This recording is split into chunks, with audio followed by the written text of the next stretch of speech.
Hi ನಮಸ್ಕಾರ, welcome back to the channel Nolu creations. ನೀವೆಲ್ಲರೂ ಹೇಗಿದ್ದೀರಾ? ನೀವೆಲ್ಲರೂ ಚೆನ್ನಾಗಿದ್ದೀರಾ ಅಂತ ನಾನು ಭಾವಿಸ್ತಾ ಇದ್ದೀನಿ.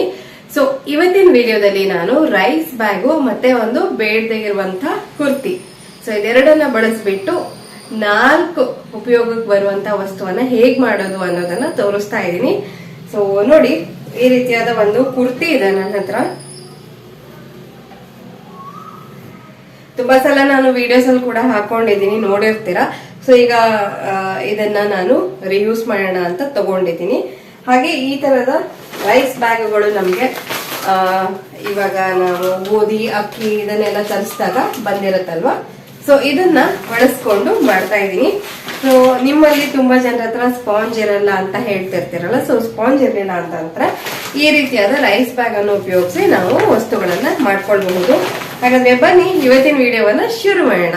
ಹಾಗೆ ವಿಡಿಯೋವನ್ನ ಶುರು ಮಾಡೋಕ್ಕಿಂತ ಮುಂಚೆ ಯಾರೆಲ್ಲ ನಮ್ಮ ಚಾನಲ್ ಅನ್ನ ಹೊಸದಾಗಿ ನೋಡ್ತಿದ್ರು ದಯವಿಟ್ಟು ಸಬ್ಸ್ಕ್ರೈಬ್ ಮಾಡ್ಕೊಂಡು ನೋಡಿ. ಹಾಗೆ ಈ ವಿಡಿಯೋ ನಿಮ್ಗೆ ಇಷ್ಟ ಆಗ್ತಿದ್ರೆ ದಯವಿಟ್ಟು ಒಂದು ಲೈಕ್ ಅನ್ನ ಕೊಡೋದನ್ನ ಮರಿಬೇಡಿ. ಹಾಗೆ ನಿಮ್ಮ ಫ್ರೆಂಡ್ಸ್ ಅಂಡ್ ಫ್ಯಾಮಿಲಿಗೂ ಕೂಡ ಶೇರ್ ಮಾಡಿ. ಹಾಗಾದ್ರೆ ಬನ್ನಿ, ಲೆಟ್ಸ್ ಬಿಗಿನ್. ಈಗ ನಾನು ಈ ಒಂದು ಕುರ್ತಿಯನ್ನ ಈ ರೀತಿಯಾಗಿ ನೀಟಾಗಿ ಇಟ್ಕೊಂಡಿದ್ದಾಯ್ತು. ಅದಾದ್ಮೇಲೆ ನಾನಿಲ್ಲಿ ಮಾರ್ಕ್ ಮಾಡ್ಕೊಳ್ತಾ ಇದ್ದೀನಿ. ಕರೆಕ್ಟಾಗಿ 9 ಇಂಚಿಗೆ ಒಂದು ಮಾರ್ಕನ್ನು ಮಾಡಿಕೊಂಡು ಅಲ್ಲಿ ಈ ರೀತಿಯಾಗಿ ಸ್ಟ್ರೈಟ್ ಆಗಿ ಕಟ್ ಮಾಡ್ಕೊಳ್ತಾ ಇದ್ದೀನಿ. ಇದು ಬಾಟಮ್ ಪಾರ್ಟನ್ನು ನಾನು ಕಟ್ ಮಾಡ್ತಾ ಇರೋದು. ಹಾಗೆ 2 ಲೇಯರಲ್ಲಿ ಕೂಡ ಇದೆ ಇದು. ಈಗ ನಾನು ಮತ್ತೆ ಇಲ್ಲಿ ಹ್ಯಾಂಡಲ್ಸ್ ಮಾಡೋದಕ್ಕೋಸ್ಕರ ಮತ್ತೆ ಇದೇ ಕುರ್ತಿಯಿಂದ ಕಟ್ ಮಾಡಿ ತಗೊಳ್ತಾ ಇದ್ದೀನಿ. ಒಂದು 3 ಇಂಚ್ ಅಗಲದ 2 ಪಟ್ಟಿಯನ್ನು ಕಟ್ ಮಾಡಿಕೊಂಡೆ. ಈಗ ನನ್ನ ಹತ್ರ ನೋಡಿ ಈ ರೀತಿಯಾದ ಅಂದರೆ ಸ್ಟಿಚ್ ಏನಿತ್ತು ಆ ಪಾರ್ಟನ್ನು ಕಟ್ ಮಾಡಿ ತೆಕ್ಕೊಬಿಡ್ತೀನಿ. 2 ಸೈಡ್ಸಲ್ಲಿ ಸ್ಟಿಚ್ ಇರುತ್ತಲ್ಲ ಅದು. ಈಗ ಈ ಒಂದು ಬಾಟಮ್ ಪಾರ್ಟೇನು ಕಟ್ ಮಾಡ್ಕೊಂಡಿದ್ದೆ, ಅದೀಗ 4 ಲೇಯರ್ಸಲ್ಲಿ ಇದೆ. ಅದನ್ನೇ ಇವಾಗ ಮತ್ತೆ ಕಟ್ ಮಾಡಿ ಡಿವೈಡ್ ಮಾಡ್ಕೊಳ್ತಾ ಇದ್ದೀನಿ. ಇವಾಗ ನನಗೆ ಲೈನಿಂಗ್ ಬಟ್ಟೆ ಹಾಗೆ ಮೇನ್ ಬಟ್ಟೆ 2 ಕೂಡ ಇದೆ. ಇದಾದಮೇಲೆ ನಾನು ಈ ಒಂದು ರೈಸ್ ಬ್ಯಾಗನ್ನು ತಗೊಂಡು ಅದನ್ನು ಕೂಡ ಕಟ್ ಮಾಡ್ಕೊಳ್ತೀನಿ ಅದೇ ಅಳತೆಗೆ. ಸೊ ಕಟ್ ಮಾಡ್ಕೊಂಡಿದ್ದಾದ ನಂತರ ನಾನು 4 ಕಡೆಗೂ ಅದನ್ನು ಸ್ಟಿಚ್ ಮಾಡಿಕೊಂಡು ಫಿಕ್ಸ್ ಮಾಡ್ಕೊಳ್ಬೇಕು. ಈಗ ನೋಡಿ ನಾನು ತೋರಿಸ್ತೀನಿ. ರೈಸ್ ಬ್ಯಾಗನ್ನು ಕೂಡ ಇದೇ ರೀತಿಯಾಗಿ ಕಟ್ ಮಾಡಿಕೊಂಡೆ. ನೆಕ್ಸ್ಟ್ ಏನು ಮಾಡಬೇಕು ಅಂದರೆ ಅದರ ಮೇಲೆ ಒಂದು ಮೇನ್ ಬಟ್ಟೆನ ಈ ಥರ ಇಟ್ಬಿಟ್ಟು ತುದಿ ಕಡೆ ಒಂದು ಸ್ಟಿಚ್ಚನ್ನು ಹಾಕ್ಕೊಳ್ಬೇಕು. ಈಗ ನಾನು ಸ್ಟಿಚ್ಚನ್ನು ಹಾಕ್ಕೊಂಡಿದ್ದಾಯಿತು. ಅದಾದಮೇಲೆ ನಾನು ಲೈನಿಂಗು ಕೂಡ ಇದೇ ಬಟ್ಟೆಯನ್ನು ತೊಗೊಂಡಿದ್ನಲ್ಲ ಆ ಬಟ್ಟೆಯನ್ನು ತಗೊಳ್ಬೇಕು. ಅದಕ್ಕಿಂತ ಮುಂಚೆ ನಾನಿಲ್ಲಿ ಹ್ಯಾಂಡಲ್ಸನ್ನು ಅಟ್ಯಾಚ್ ಮಾಡೋಣ ಅಂಥೇಳಿ 15 ಇಂಚ್ ಉದ್ದದ ಒಂದು ಪೀಸನ್ನು ತೊಗೊಂಡಿದ್ದೀನಿ. ಅದನ್ನು ಈ ಥರ ಡಬಲ್ ಫೋಲ್ಡ್ ಮಾಡಿಬಿಟ್ಟು ಸ್ಟಿಚ್ ಮಾಡಿಕೊಂಡು 2 ಸ್ಟ್ರ್ಯಾಪನ್ನು ರೆಡಿ ಮಾಡ್ಕೊಳ್ತಾ ಇದ್ದೀನಿ. ಈಗ 2 ಸ್ಟ್ರ್ಯಾಪು ರೆಡಿ ಇದೆ. ಈಗ ನಾನು ಏನು ಮಾಡ್ತೀನಿ ಅಂದರೆ ಈ ಒಂದು ಬಟ್ಟೆಯ ಸೆಂಟರನ್ನು ಮಾರ್ಕ್ ಮಾಡ್ಕೊಂಡ್ಬಿಟ್ಟು ಸೆಂಟರಿನ ಆಚೆ ಮತ್ತು ಈಚೆಗೆ 3 ಫಿಂಗರ್ ಡಿಸ್ಟೆನ್ಸಲ್ಲಿ ಮಾರ್ಕ್ಸನ್ನು ಈ ಥರ ಮಾಡ್ಕೊಳ್ತಾ ಇದ್ದೀನಿ. ಈ ರೀತಿ ಮಾರ್ಕ್ ಮಾಡ್ಕೊಂಡಿದ್ದಾದ ನಂತರ ಅದರ ಮೇಲೆ ಈ ಥರ ಹ್ಯಾಂಡಲ್ಸನ್ನು ಬರೋ ರೀತಿಯಾಗಿ ಇಟ್ಕೊಂಡು ಸ್ಟಿಚ್ಚನ್ನು ಹಾಕ್ಕೊಳ್ಬೇಕು. 2 ಪಾರ್ಟ್ಸ್ಗೂ ನಾನು ಇದೇ ರೀತಿಯಾಗಿ ಮಾಡ್ಕೊಳ್ತಾ ಇದ್ದೀನಿ. ಈಗ ನೋಡಿ ಈ ಥರ ರೆಡಿ ಆಯಿತು. ನೆಕ್ಸ್ಟು ನಾನು ಏನು ಮಾಡ್ತೀನಿ ಅಂದರೆ ಇಲ್ಲಿ ಎಕ್ಸ್ಟ್ರಾ ಕಾಣುವಂಥ ಎಲ್ಲ ಬಟ್ಟೆಗಳನ್ನು ಅಥವಾ ಈ ರೈಸ್ ಬ್ಯಾಗನ್ನು ತೆಕ್ಕೊಂಡ್ಬಿಡ್ತೀನಿ. ನೋಡಿ ಈ ಥರ ನೀಟಾಗಿ ಮಾಡ್ಕೊಂಡಿದ್ದಾದ ನಂತರ ನಾನು ಲೈನಿಂಗೋಸ್ಕರ ಕೂಡ ಬಟ್ಟೆ ಇಟ್ಕೊಂಡಿದ್ದಾನೆ, ಅದನ್ನು ಕೂಡ ಇಲ್ಲಿ ಇಟ್ಕೊಂಡು ಈ ಥರ ಇಟ್ಕೊಂಡ್ಬಿಟ್ಟು ನಾನು ಒಂದು ಸ್ಟಿಚ್ಚನ್ನು ಹಾಕ್ಕೊಳ್ತಾ ಇದ್ದೀನಿ. ಸೊ ಇಲ್ಲಿ ವಿಡಿಯೋದಲ್ಲಿ ನಿಮಗೆ ಕ್ಲಿಯರಾಗಿ ಕಾಣಿಸ್ತಾ ಇದೆ. ನೆಕ್ಸ್ಟ್ ಏನು ಮಾಡ್ತೀನಿ ಅಂದರೆ ಇದನ್ನು ಈ ರೀತಿಯಾಗಿ ಉಲ್ಟಾ ತಿರುಗಿಸ್ಬಿಟ್ಟು ಮತ್ತೆ ಮೇಲಿನಿಂದ ಪ್ರೆಸ್ ಸ್ಟಿಚ್ಚನ್ನು ಹಾಕ್ಕೊಳ್ತಾ ಇದ್ದೀನಿ. ನಾನು ಈ ಒಂದು ಬ್ಯಾಗನ್ನು ಮಾಡೋದಕ್ಕೆ ಜಿಪ್ಪನ್ನು ಬಳಸ್ತಾ ಇಲ್ಲ, ಅದಕ್ಕೋಸ್ಕರ ಇಲ್ಲಿ ಈ ಒಂದು ಪಾರ್ಟು ನೀಟ್ ಫಿನಿಶಿಂಗೋಸ್ಕರ ಈ ಥರ ನಾನು ಮಾಡಿಕೊಂಡೆ. ಸೊ ಈ ಥರ ಉಲ್ಟಾ ತಿರುಗಿಸಿದಾದ ನಂತರ ಮೇಲಿನಿಂದ ಪ್ರೆಸ್ ಸ್ಟಿಚ್ಚನ್ನು 2 ಕಡೆಗೂ ನಾವು ಮಾಡ್ಕೊಳ್ಬೇಕು. ಅದಾದಮೇಲೆ ಉಳಿದಿರುವಂಥ 4 ಸೈಡ್ಸ್ಗೂ ಕೂಡ ಸ್ಟಿಚ್ಚನ್ನು ಹಾಕ್ಕೊಳ್ಬೇಕಾಗತ್ತೆ.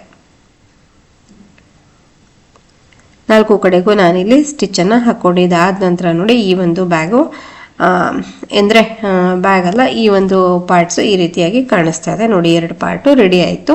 ಹಾಗೆ ನಾನು ಇದನ್ನು ಮಾಡೋದಕ್ಕೆ ವೆಲ್ಕ್ರೋವನ್ನು ಬಳಸ್ತಾ ಇದ್ದೀನಿ. ನೋಡಿ ಈ ಥರದ ವೆಲ್ಕ್ರೋ ನಿಮಗೆ ಆರಾಮಾಗಿ ಮಾರ್ಕೆಟ್ಗಳಲ್ಲಿ ಅವೈಲೇಬಲ್ ಇರುತ್ತೆ, ಅದನ್ನು ಯೂಸ್ ಮಾಡ್ತಾ ಇದ್ದೀನಿ. ವೆಲ್ಕ್ರೋ ಅಲ್ದಿದ್ರೆ ಮ್ಯಾಗ್ನೆಟಿಕ್ ಬಟನ್ಸ್ ಬರುತ್ತೆ, ಅದನ್ನು ಕೂಡ ಯೂಸ್ ಮಾಡಬಹುದು. ಈಗ ನಾನು ವೆಲ್ಕ್ರೋವನ್ನು ಈ ಥರ ನಾನು ಸ್ಟಿಚ್ ಮಾಡ್ಕೊಂಡಿದ್ದಾಯಿತು. ಅದಾದಮೇಲೆ ನೋಡಿ ಈ ಪ್ರಕಾರವಾಗಿ ಇದನ್ನು ಇಟ್ಬಿಟ್ಟು 3 ಕಡೆಗೂ ನಾನು ಸ್ಟಿಚ್ಚನ್ನು ಹಾಕ್ಕೊಂಡು ಬರ್ತೀನಿ. ಈಗ ನಾನು 3 ಕಡೆಗೂ ಸ್ಟಿಚ್ಚನ್ನು ಹಾಕ್ಕೊಂಡಿದ್ದಾಯಿತು. ಹಾಗೆ ಈ ಒಂದು ಕಾರ್ನರ್ಸ್ ಏನಿದೆ ಅಲ್ಲಿ ನಾನು ಈ ಪ್ರಕಾರವಾಗಿ 1 ಇಂಚ್ ಬೈ 1 ಇಂಚು ಆ ರೀತಿಯಾಗಿ ಮಾರ್ಕ್ ಮಾಡಿಕೊಂಡು ಅಲ್ಲಿ ನಾನು ಕಟ್ ಮಾಡ್ಕೊಳ್ತೀನಿ.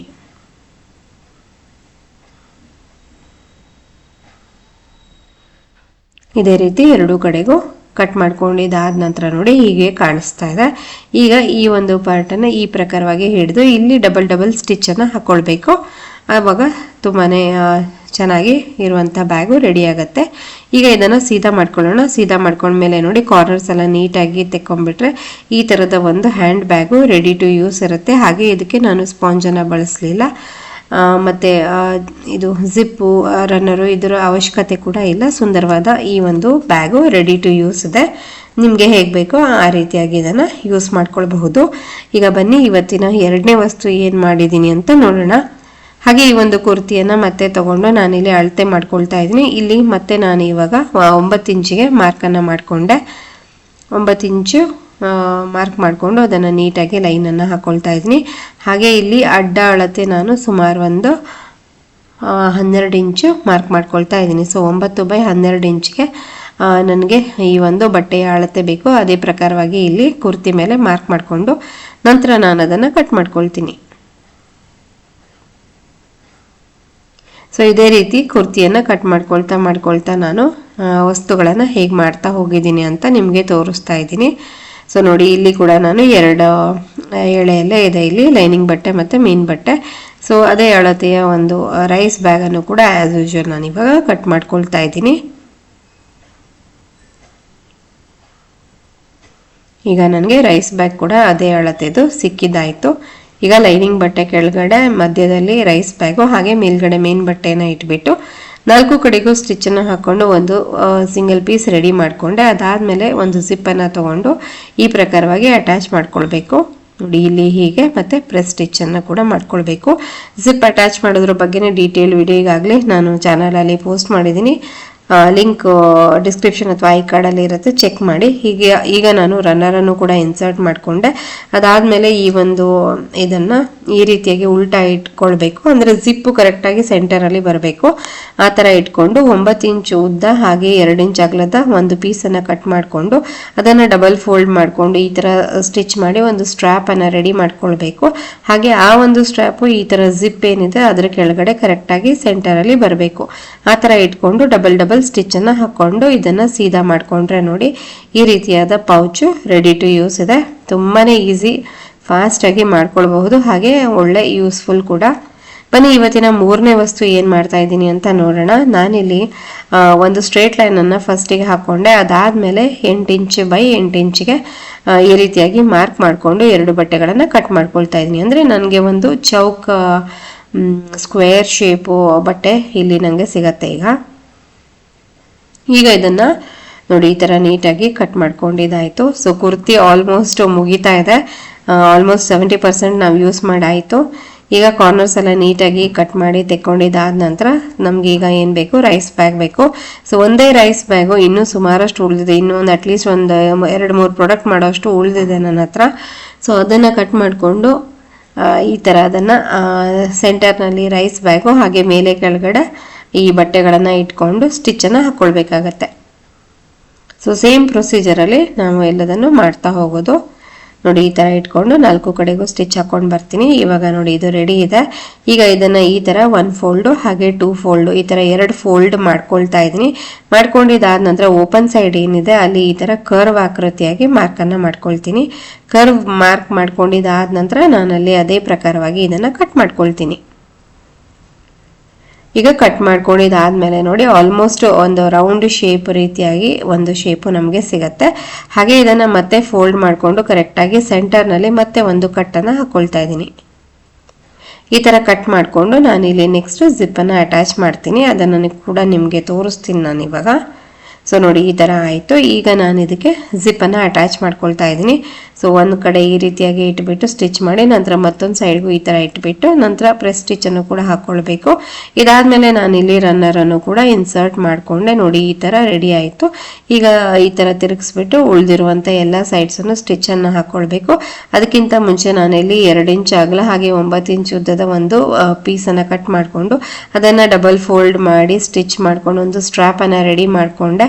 ಹಾಗೆ ಅದನ್ನು ಜಿಪ್ಪಿನ್ಗಿಂತ ಚೂರು ಕೆಳಗೆ ಇಟ್ಬಿಟ್ಟು ಸ್ಟಿಚ್ಚನ್ನು ಹಾಕೊಂಡ್ರೆ ಈ ಥರದ ಸುಂದರವಾದ ಪೌಚು ರೆಡಿ ಟು ಯೂಸ್. ಇದನ್ನು ಸ್ಪೆಕ್ಸ್ ಇಡೋಕ್ಕೆ ಅಥವಾ ಮತ್ತು ಅದರ ಚಿಕ್ಕ ಪುಟ್ಟ ವಸ್ತುಗಳನ್ನು ಆರ್ಗನೈಸ್ ಮಾಡೋದಕ್ಕೆ ತುಂಬಾ ಚೆನ್ನಾಗಿರುತ್ತೆ. ನೋಡಿ ಈ ಥರ ಬಂದಿದೆ. ಬನ್ನಿ ಇವತ್ತಿನ ಕೊನೆ ಪ್ರಾಡಕ್ಟ್ ಏನು ಅಂತ ನೋಡೋಣ. ಆಲ್ಮೋಸ್ಟ್ ಕುರ್ತಿ ಇನ್ನೇನು ಸ್ವಲ್ಪ ಉಳ್ಕೊಂಡಿದೆ. ಸೊ ಈಗ ನಾನಿಲ್ಲಿ ಮತ್ತೆ ನನಗೆ ಬೇಕಾಗಿರುವಷ್ಟು ಅಳತೆಯಲ್ಲಿ ನೀಟಾಗಿ ಫಸ್ಟಿಗೆ ಕಟ್ ಮಾಡ್ಕೊಳ್ತಾ ಇದ್ದೀನಿ. ಹಾಗೆ ಅದರ ಅಳತೆ ಕೂಡ ನೆಕ್ಸ್ಟ್ ನಿಮಗೆ ಹೇಳ್ತೀನಿ. ಫಸ್ಟಿಗೆ ಇದನ್ನು ನೀಟಾಗಿ ಕಟ್ ಮಾಡ್ಕೊಂಡ್ಬಿಡೋಣ ಅಂಥೇಳಿ. ನೋಡಿ ಈ ಥರ 2 ಪೀಸು ನನಗೆ ಸಿಕ್ಕಿದೆ. ಹಾಗೆ ಇದು ಸಿಕ್ಕಿರುವಂಥ ಪೀಸಿನ ಅಳತೆ 7.5 ಇಂಚು ಅಗಲ ಇದೆ, ಹಾಗೆ 7.5 ಇಂಚು ಉದ್ದ ಇದೆ. ಈಗ ಇದೇ ಅಳತೆಯ ಒಂದು ರೈಸ್ ಬ್ಯಾಗ್ ಕೂಡ ಕಟ್ ಮಾಡ್ಕೊಳ್ತಾ ಇದ್ದೀನಿ. ಸೊ ರೈಸ್ ಬ್ಯಾಗು ಕೂಡ ಅದೇ ಅಳತೆಯಲ್ಲಿ ಕಟ್ ಮಾಡ್ಕೊಂಡಿದ್ದಾದ ನಂತರ ಮತ್ತೆ ನಾವು ಇದೇ ಥರ ಲೈನಿಂಗ್ ಬಟ್ಟೆ ಹಾಗೆ ಮೇನ್ ಬಟ್ಟೆ ಮಧ್ಯದಲ್ಲಿ ಈ ಒಂದು ರೈಸ್ ಬ್ಯಾಗ್ ಇಟ್ಬಿಟ್ಟು 4 ಕಡೆಗೂ ಸ್ಟಿಚ್ ಹಾಕಿ ಸಿಂಗಲ್ ಪೀಸನ್ನು ರೆಡಿ ಮಾಡಿಕೊಂಡು ನಂತರ ಜಿಪ್ಪನ್ನು ತೊಗೊಂಡ್ಬಿಟ್ಟು ಈ ಥರ ನಾವು 2 ಕಡೆಗೂ ಜಿಪ್ಪನ್ನು ಅಟ್ಯಾಚ್ ಮಾಡ್ಕೊಳ್ಬೇಕು. ಜಿಪ್ಪನ್ನು ಅಟ್ಯಾಚ್ ಮಾಡ್ಕೊಂಡಿದ್ದಾದ ನಂತರ ಈ ರೀತಿಯಾಗಿ ರನ್ನರನ್ನು ಕೂಡ ಇನ್ಸರ್ಟ್ ಮಾಡ್ಕೊಳ್ಬೇಕು. ಹಾಗೆ ಅದನ್ನು ಉಲ್ಟಾ ತಿರುಗಿಸ್ಬಿಟ್ಟು 2 ಕಡೆಗೂ ಮತ್ತೆ ನಾವು ಡಬಲ್ ಸ್ಟಿಚ್ಚನ್ನು ಹಾಕೊಳ್ಬೇಕು. ಇದಾದ್ಮೇಲೆ ನಾನು ಈ ಕಾರ್ನರನ್ನು ಈ ಥರ ಹಿಡಿದ್ಬಿಟ್ಟು ಅಪ್ರಾಕ್ಸಿಮೇಟ್ಲಿ 3/4 ಇಂಚ್ ಆಗೋಷ್ಟು ಅಗಲಕ್ಕೆ ಈ ಥರ ಒಂದು ಮಾರ್ಕನ್ನು ಮಾಡಿಕೊಂಡು ಅಲ್ಲಿ ನಾನು ಮತ್ತೆ ಸ್ಟಿಚ್ಚನ್ನು ಹಾಕೊಳ್ತೀನಿ. ಹಾಗೆ ಎಕ್ಸ್ಟ್ರಾ ಕಾಣುವಂಥ ಎಲ್ಲ ಬಟ್ಟೆಗಳನ್ನು ತೆಗೆದುಬಿಡ್ತೀನಿ. ನೋಡಿ ಈ ಥರ ಕಟ್ ಮಾಡಿಕೊಂಡು ಇವಾಗ ಸೀದಾ ಮಾಡಿಕೊಂಡ್ರೆ ಸುಂದರವಾದ ಈ ಥರದ coin pouch ready to use ಇರುತ್ತೆ. ಸೊ ನೋಡಿದ್ರಲ್ವ, ಒಂದೇ ಕುರ್ತಿಯಿಂದ ನಾನು ಇವಾಗ 4 ಪ್ರಾಡಕ್ಟು ನಿಮ್ಮ ಕಣ್ಣೆದುರಿಗೆ ಮಾಡಿ ತೋರಿಸ್ದೆ. ಸೊ ನೋಡಿ ಇವಾಗ 4 ಐಟಮ್ಸ್ ಕೂಡ ರೆಡಿ ಆಗಿದೆ, ನಿಮಗೂ ಕೂಡ ತೋರಿಸ್ತೀನಿ. ಸೊ ಮೊದಲನೇದಾಗಿ ಈ ತರದ ಹ್ಯಾಂಡ್ ಬ್ಯಾಗ್ ಅನ್ನ ಮಾಡಿದೆ. ನೆಕ್ಸ್ಟ್ ಈ ತರದ ಒಂದು ಪೌಚ್, ಹಾಗೆ ಈ ತರದ ಒಂದು ಚಿಕ್ಕ ಪೌಚ್ ಕೂಡ. ನೆಕ್ಸ್ಟ್ ಇದೊಂದು ಸಣ್ಣ ಪರ್ಸ್, ಕಾಯಿನ್ ಪರ್ಸ್ ಅಥವಾ ನೋಟ್ಸ್ ಕೂಡ ಇಡಬಹುದು, ಅಷ್ಟೇ ದೊಡ್ಡದಾಗಿದೆ. ಸೊ ಇದಾಗಿತ್ತು ಇವತ್ತಿನ ವಿಡಿಯೋ. ನಿಮ್ಗೆ ಎಲ್ರಿಗೂ ಇಷ್ಟ ಆಯ್ತು ಅಂತ ನಾನು ಭಾವಿಸ್ತಾ ಇದ್ದೀನಿ. ಇಷ್ಟ ಆಗಿದ್ದಲ್ಲಿ ಪ್ಲೀಸ್ ಒಂದು ಲೈಕ್ ಕೊಡಿ, ಚಾನಲ್ಗೆ ಹೊಸಬರಾಗಿದ್ದರೆ ಸಬ್ಸ್ಕ್ರೈಬ್ ಮಾಡ್ಕೊಂಡು ನೋಡಿ. ಹಾಗೆ ನಾನು ಮತ್ತೊಂದು ಹೊಸ ವಿಡಿಯೋದೊಂದಿಗೆ ಸಿಗ್ತೀನಿ. ಅಲ್ಲಿವರೆಗೂ ಎಲ್ರಿಗೂ ಧನ್ಯವಾದಗಳು. Take care and bye.